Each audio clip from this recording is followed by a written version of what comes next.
สิทธิ์อีกท่านในราชสังขารเมื่อที่โอหลวงปู่ฝนได้ได้กาเทศการทำบุญในพระพุทธศาสนานี่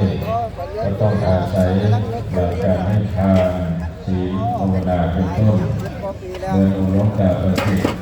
ถ้าท่านไม่มีศีลก็คงจะไม่มีลูกศิษย์ลูกหานับถือไม่มีครูบาอาจารย์พระเองนานไปลากมา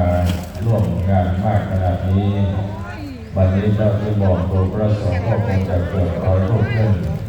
เวลาเราใส่บาตรพระก็เป็นที่นาไปในการใส่บาตรพระก็ให้นับเป็นหนึ่งเป็นสองเป็นพุทโธหนึ่งพุทโธสองการใส่บาตรก็ต้องใช้ความสำรวมระวังบาตรขององค์ครูบาอาจารย์บางรูปใช้บาตรเหล็กเรามีของแข็งเช่นขวดแบนแก้วที่เป็นกระป๋องนมที่เป็นของแข็งไม่ต้องนำใส่บาตรอย่าทำให้บาตรขององค์พ่อแม่ครูอาจารย์นั่นกระทบได้และก็ไม่ต้องนำปัจจัยใส่วัดป่าเราถือจำเนียมแบบนี้ในการรักษาข้อวัดปฏิบัติเอาไว้เวลาใส่ฟังก็ให้มีสติในการใส่โอกการทำบุญในพุทธศาสนาในพุทธเจ้าตั้งตรัสเอาความสำรวมมาเป็นที่หนึ่งถ้าไม่มีความสำรวมแล้วก็ย่อมขาดในการที่จะรักษาธรรมพระพุทธองค์จึงตรัส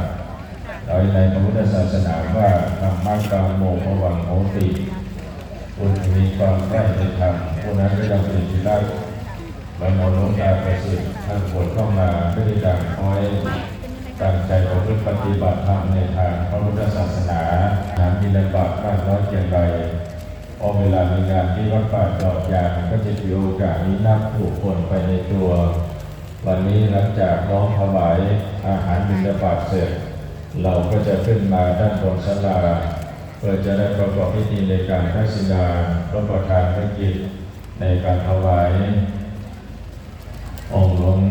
ตาประสิทธิ์ผู้เป็นบรมครูหลวงตาท่านสอนแค่3 อย่างไม่ใช่ว่าหลวงตาพระพุทธเจ้าท่านก็สอนว่า80,000พระธรรมขันธ์เยอะแล้วท่านก็ย่นย่อลงมาเหลือเพียง3 อย่างที่เรียกว่าเป็นหัวใจ